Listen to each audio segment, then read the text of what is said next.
Methods of computing national income, राष्ट्रीय आय परिकलन करने की विधियाँ। जैसा कि पहली क्लास में आप लोगों ने पढ़ा है इस विषय में, उसको हम रिवाइज करते हैं। राष्ट्रीय आय परिकलन करने की मुख्य 3 विधियाँ हैं। नंबर 1, प्रोडक्शन और वैल्यू एडिड मेथड। प्रोडक्शन उत्पादन या मूल्य वृद्धि विधि। Value addition is the difference of value of production and intermediate consumption of a production unit. अर्थात मूल्य वृद्धि किसी उत्पादन इकाई के उत्पादन का मूल्य तथा मध्यवर्ती उपभोग का अंतर होती है। यानी कुल मूल्य वृद्धि, कुल उत्पादन का मूल्य में से मध्यवर्ती उपभोग को अगर माइनस कर देते हैं, घटा देते हैं, तो ये कुल मूल्य वृद्धि आ जाती है। इस विधि से net value added at factor cost, यानी कारक लागत पर शुद्ध मूल्य वृद्धि किसके बराबर होती है? वैल्यू ऑफ प्रोडक्शन, उत्पादन का मूल्य, माइनस इंटरमीडिएट कंजम्पशन, माइनस मध्यवर्ती उपभोग, माइनस डेप्रिसिएशन मूल्यह्रास, माइनस नेट इनडायरेक्ट टैक्स शुद्ध अप्रत्यक्ष कर। यानी साधन लागत पर शुद्ध मूल्य वृद्धि है जो वो बराबर होती है उत्पादन का मूल्य माइनस मध्यवर्ती उपभोग माइनस मूल्यह्रास माइनस शुद्ध अप्रत्यक्ष कर। अब इसमें एक समस्या आती है कई बार, प्रॉब्लम ऑफ डबल काउंटिंग, दोहरी गणना की समस्या आती है। दोहरी गणना होती क्या है कि हम कई बार किसी एक ही वैल्यू को एक से ज़्यादा बार प्रयोग में ले लेते हैं, उससे गलत आंसर आता है, गलत इनपुटिंग होती है। इसलिए problem of double counting can be avoided by this method as intermediate consumption is subtracted as well as. अर्थात इसे दोहरी गणना की समस्या से बचा जा सकता है, क्योंकि मध्यवर्ती उपभोग का मूल्य साथ साथ घटाया जाता है। इंक्लूडेड एक्टिविटीज़ और articles items in this method. इस विधि में किन किन कारकों को, किन किन मदों को शामिल किया जाता है, उनमें क्या क्या लिया जाता है। यानी imputed value of production of goods and services for self consumption is added. अर्थात स्व उपभोग के लिए, अपने खुद के उपभोग के लिए जो उत्पादित पदार्थ व सेवाएं होती हैं, उनका आरोपित मूल्य इम्प्यूटेड वैल्यू इसमें शामिल की जाती है। यानी हम अपने उपभोग के लिए कोई उत्पादन करते हैं, अपने आप उसको कंज्यूम करते हैं, खर्च करते हैं, तो उसका भी जो बाज़ार में मूल्य होता, आरोपित मूल्य होता है, वो उसको इस विधि में शामिल किया जाता है। Number 2, imputed rent of self owned house is included. अर्थात स्वकाबिज मकान का आरोपित किराया शामिल किया जाता है। यानी जिस मकान में हम रहते हैं उसका बाज़ार में कितना किराया है, वो भी इस विधि में शामिल किया जाता है। वैल्यू थर्ड है value of fixed capital formation assets by government, यानी public sector, private sector and household sectors is included. अर्थात सरकारी, निजी व गृहस्थ उद्यमों द्वारा अचल परिसंपत्तियों के स्वलेखा उत्पादन का मूल्य शामिल किया जाता है। इसमें जो भी सरकारी उद्यम हैं, निजी व गृहस्थ उद्यम हैं, उन द्वारा जो अचल संपत्ति बनाई जाती है, उत्पादित की जाती है, उसका मूल्य इसमें शामिल किया जाता है। कुछ मद ऐसे होते हैं जिनको इस विधि में शामिल नहीं किया जाता। इस विधि से राष्ट्रीय आय निकालने में उन मदों को छोड़ दिया जाता है। जैसे पहला है sale purchase of second hand और old goods is not included as it is not a part of current production. पुरानी वस्तुओं का क्रय विक्रय इसमें शामिल नहीं किया जाता क्योंकि यह चालू उत्पादन का भाग नहीं होता। क्योंकि पुरानी वस्तुओं का जो मूल्य होता है वो उसी वर्ष जोड़ दिया जाता है जिस वर्ष उनका उत्पादन किया जाता है। हाँ, लेकिन इसमें क्या है, जो कमीशन वगैरह दिया जाता है, पुरानी वस्तुओं को बेचने में खरीदने में जो कमीशन दिया जाता है उसको ज़रूर राष्ट्रीय आय में शामिल किया जाता है। Number 2, sale of bonds by the company and subsidy is not included. यानी कंपनी द्वारा बांडों का विक्रय और आर्थिक सहायता को इसमें शामिल नहीं किया जाता। Number 3, smuggling, black marketing, gambling extra illegal activities हैं। इनके से जो इनकम प्राप्त होती है, आय प्राप्त होती है, उसको भी इसमें शामिल नहीं किया जाता। यानी जैसे तस्करी करके, काला बाजारी करके, जुआ वगैरह खेल के, इन सट्टा लगाकर इनसे जो आय मिलती है किसी को, उसको राष्ट्रीय आय में शामिल नहीं किया जाता है। डबल काउंटिंग, दोहरी गणना, adding value of a good और service more than one time in imputing the national income is called double counting. राष्ट्रीय आय के आकलन में किसी वस्तु या सेवा का मूल्य एक से अधिक बार शामिल करना दोहरी गणना कहलाती है। इससे जो परिणाम आता है वो शुद्ध नहीं होता बल्कि भ्रामक होता है। So imputing the national income only value of final goods and services should be added. अतः राष्ट्रीय आय का आकलन करते समय केवल अंतिम पदार्थ व सेवाओं का मूल्य ही शामिल करना चाहिए। अब इस दोहरी गणना से बचने के तरीके क्या मेथड्स हैं, क्या उपाय हैं, वो हैं नंबर 1 फाइनल प्रोडक्शन मेथड, अंतिम उत्पाद विधि। इसमें क्या है कि जो उत्पादन इकाइयों का अंतिम उत्पाद है उसको इसमें शामिल कर लिया जाता है, उसका मूल्य जोड़ लिया जाता है, उससे भी राष्ट्रीय आय निकलती है। दूसरा है वैल्यू एडिड मेथड, मूल्य वृद्धि विधि। इसमें क्या होता है कि किसी भी स्तर पर कोई उत्पादन है, उस फर्म द्वारा उसमें कुल कितनी मूल्य वृद्धि की गई है, इस प्रकार किसी पदार्थ या सेवा यानी गुड्स और सर्विस के उत्पादन में विभिन्न स्तरों पर कुल कितनी मूल्य वृद्धि हुई है उसको ऐड कर लिया जाता है। However there is possibility of double counting in final production method as every producer takes its production as final production। हालांकि अंतिम उत्पाद विधि में दोहरी गणना की संभावना बनी रहती है क्योंकि प्रत्येक उत्पादक अपने उत्पाद को अंतिम उत्पाद मानता है और इस प्रकार एक से ज़्यादा बार वो जोड़ लिया जाता है।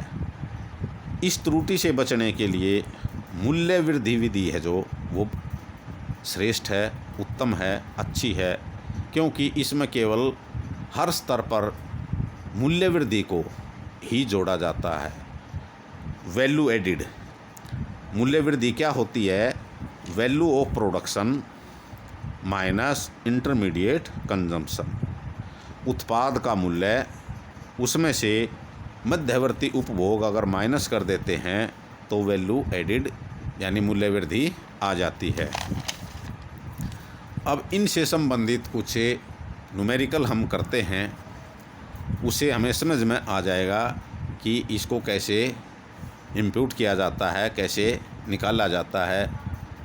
जैसे कि पहले ही आप लोगों को बताया जा चुका है कि एमपी, राष्ट्रीय आय, एमपी यानी मार्केट प्राइस, बाज़ार मूल्य पर क्या होती है, एफसी कारक लागत पर क्या होती है। यानी एमपी और एफसी में क्या अंतर होता है। एमपी होता है बाज़ार मूल्य पर, इसमें एनआईटी, नेट इनडायरेक्ट टैक्स, शुद्ध अप्रत्यक्ष कर शामिल होता है, लेकिन जो कि फैक्टर कॉस्ट पर शामिल नहीं किया जाता। जब हम एमपी से एफसी पर जाते हैं तो इसमें से एनआईटी माइनस कर दिया जाता है। उसी तरह ग्रॉस और नेट, जी और एन जहाँ आ जाता है, ग्रॉस और नेट। ग्रॉस का मतलब है सकल, सकल में से शुद्ध निकालना है, तो सकल में से हम डेप्रिसिएशन अर्थात मूल्य ह्रास को घटा देते हैं तो वो नेट आ जाता है। अब ये जो अलग अलग टर्म्स आपके सामने आएंगी, जैसे gross value added at MP, बाज़ार मूल्य पर सकल मूल्य वृद्धि, gross value added at factor cost, कारक लागत पर सकल मूल्य वृद्धि, NVAMP, net value added at MP यानी बाज़ार मूल्य पर शुद्ध मूल्य वृद्धि, और NVA एट FC, कारक लागत पर शुद्ध मूल्य वृद्धि हमने निकालनी है। नीचे ये डाटा दिया हुआ है, जैसे ये है purchase of raw material, depreciation, ये था परचेज ऑफ रॉ मटेरियल है 30 लाख, डेप्रीशिएशन मूल्य ह्रास है 12 लाख, सेल बिक्री 2000। अब यहाँ एक बात ध्यान देने की है, यहाँ सेल या डोमेस्टिक सेल दो टर्म आ सकती हैं। अगर डोमेस्टिक सेल है तो उसको सेल में बदलने के लिए प्लस एक्सपोर्ट भी करना होगा, निर्यात, क्योंकि डोमेस्टिक घरेलू बिक्री हो जाएगी और प्लस निर्यात एक्सपोर्ट, तब कुल मिला के सेल आएगी, बिक्री आएगी। प्रोडक्शन टैक्स, प्रोडक्शन टैक्स में पहले जैसे कई तरह के टैक्स लगते थे, अब वह केवल जीएसटी ही हो गया है, तो वो है 20 लाख। ओपनिंग स्टॉक, आरंभिक स्टॉक कितना था 15 लाख। इंटरमीडिएट कंजम्पशन, मध्यवर्ती उपभोग है इसमें 48 लाख, और फाइनल स्टॉक, अंतिम स्टॉक है इसमें 10 लाख। अब हम सबसे पहले gross value added at MP, market price पर, बाज़ार मूल्य पर सकल वृद्धि निकालेंगे। वो क्या होती है, सेल जो बिक्री हुई है हमारी, plus change in stock, stock में चेंज कितना हुआ है, यानी शुरुआत में कितना था और अंत में कितना स्टॉक हमारे पास है, बढ़ा है या घटा है, वो चेंज इन स्टॉक हो जाएगा। और ये हमेशा फाइनल स्टॉक में से ओपनिंग स्टॉक यानी इनिशियल स्टॉक माइनस किया जाता है, माइनस इंटरमीडिएट कंजम्पशन, और माइनस में मध्यवर्ती उपभोग। इस प्रकार जो सेल है हमारी वो 200 लाख है, 200 lakh plus change in stock है 10 अंतिम स्टॉक है और 15 ओपनिंग स्टॉक है, तो 10 माइनस 15 -5 आ जाएगा ये, और -48 है हमारा इंटरमीडिएट कंजम्पशन, मध्यवर्ती उपभोग। इस प्रकार अगर हम निकालते हैं तो 200 में से -5 -48 ये आ गया ₹147 lakh, 147 lakh GVA at MP। अगर हम इस MP को FC में चेंज करेंगे तो जैसा कि पहले बताया था, मार्केट प्राइस से फैक्टर कॉस्ट में चेंज करने में NIT माइनस किया जाता है, नेट इनडायरेक्ट टैक्स। और ये नेट इनडायरेक्ट टैक्स क्या होता है, ये होता है indirect tax minus subsidy if any, अगर सब्सिडी हो तो ये, तब ये नेट इनडायरेक्ट टैक्स आ जाता है। अब हमारे यहाँ के डायरेक्ट ये इनडायरेक्ट टैक्स दिया हुआ है 20।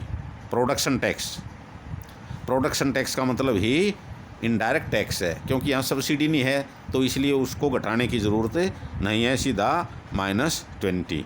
तो ₹127 लाख ये GVA एट FC आ गया। अब GVAFC से हम NVAFC निकालेंगे, क्योंकि FC दोनों सेम है। G से हमने N पर आना है। जब G से N पर आते हैं तो ग्रोस से नेट पर आने के लिए हमने डेप्रीशिएशन को माइनस करना होता है। तो GVA gross value added at FC minus depreciation. GVAFC थी हमारी 127 माइनस डेप्रीशिएशन है हमारी 12, तो 12 माइनस कर दिया, ये होगा ₹115 लाख।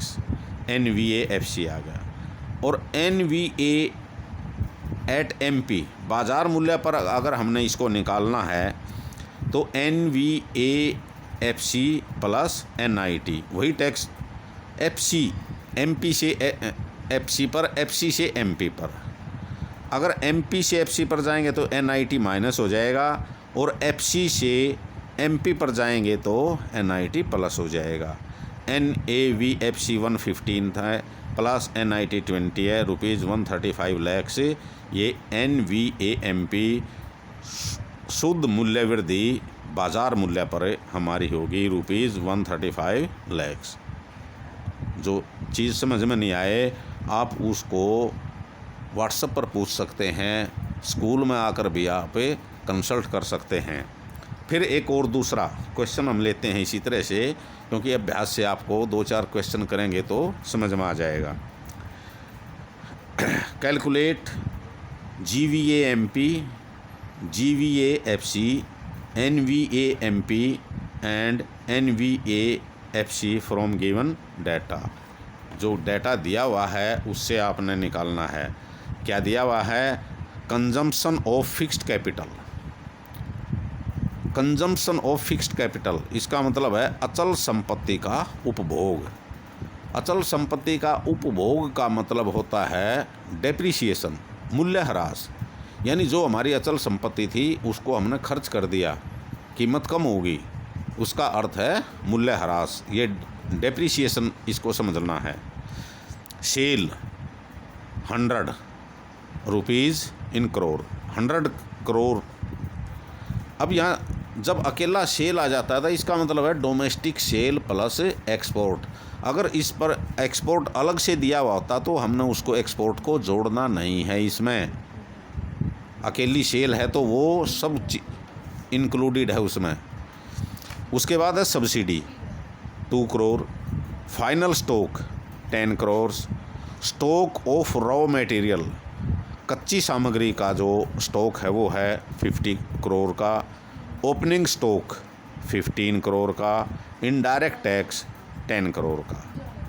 अब इससे हमने GVA एट MP यानी सकल मूल्य वृद्धि, बाज़ार मूल्य पर सकल मूल्य वृद्धि निकालनी है। सीधी बात है, जब बाज़ार मूल्य पर सकल मूल्य वृद्धि निकालनी हो तो बता था जो टोटल सेल है, सेल प्लस में चेंज इन स्टॉक, स्टॉक में जो परिवर्तन हुआ है, और माइनस इंटरमीडिएट कंजम्पशन।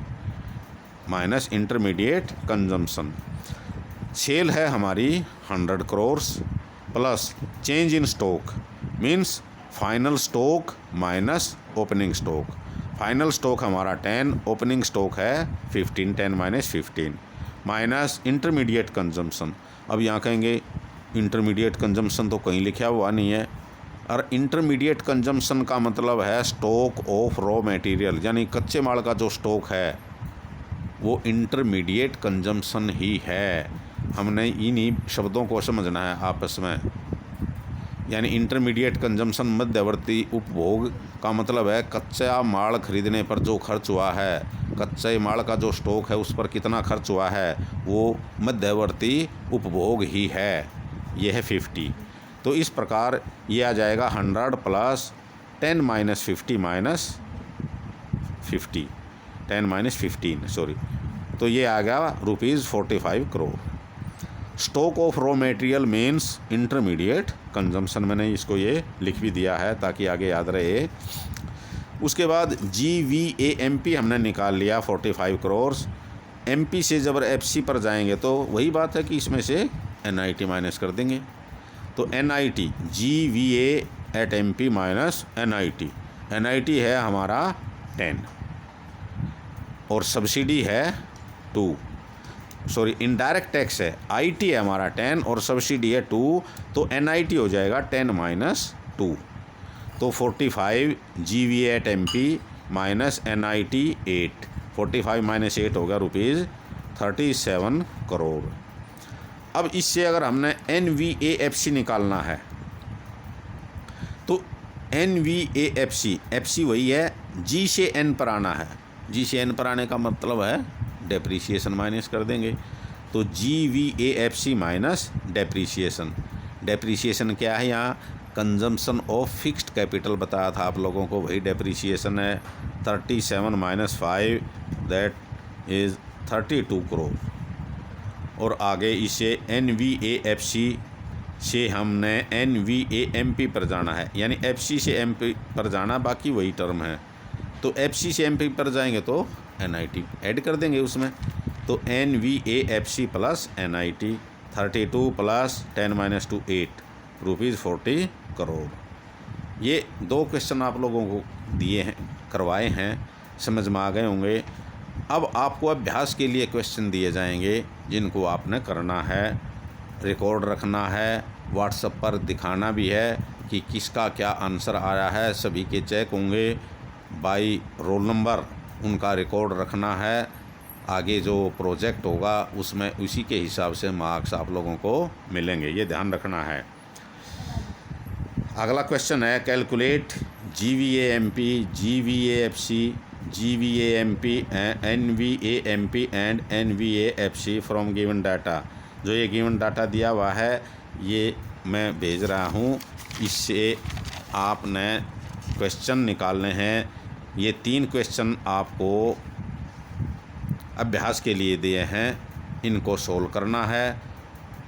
इनको निकालने में कोई समस्या आती है तो आप कंसल्ट कर सकते हैं, व्हाट्सएप पर भी, फ़ोन पर भी, और डायरेक्ट स्कूल में आकर फिजिकली मिलकर भी आप कर सकते हैं। इनका रिकॉर्ड रखना है, होम असाइनमेंट है, क्योंकि हमने ये रिवर्ट कि आपकी ओर से क्या मिला है, फीडबैक क्या है, वो रिकॉर्ड रखना है। Thank you. जैसे क्वेश्चन नंबर 3 है calculate GVAMP, GVAFC, NVAMP and NVAFC from given data. NIT है ₹20 crore, purchase of intermediate production है 120 and purchase of machines 300 crore, sale 250 crore, consumption of fixed capital 20 crore, change in stock 30 crore. जो items आपको दिए हैं उन्हीं को यूज़ करना है, अगर वो नहीं दिए हुए हैं तो वो समझ लेना कि वो 0 हैं। नेक्स्ट क्वेश्चन है कैलकुलेट इंटरमीडिएट कंजम्पशन। अब आपने इंटरमीडिएट कंजम्पशन निकालना है फ्रॉम द गिवन डाटा। ये ज़रूरी नहीं है कि सभी में वैल्यू एडिड यही आएगा, मूल्य वृद्धि ही आएगी, बीच में से कोई भी चीज़ आ सकती है। इसमें दिया है value of production 200 crore, net value added at FC NVAFC 80 crore, sale tax 15 crore, subsidy 5 crore, depreciation 20 crore. तो आपने निकालना है इसमें इंटरमीडिएट कंजम्पशन। और नेक्स्ट क्वेश्चन है calculate sale from the data. दिए हुए डाटा से बिक्री निकालनी है। दिया है net value added at FC NVA at FC 300 crore, intermediate consumption 200 crore, indirect tax 20 crore, depreciation 30 crores और चेंज इन स्टॉक -50 करोर्स। ये आप लोगों ने 3 क्वेश्चन न्यूमेरिकल सोल्व करने हैं और बताना है, दिखाना है, चेक करवाना है। Thank you.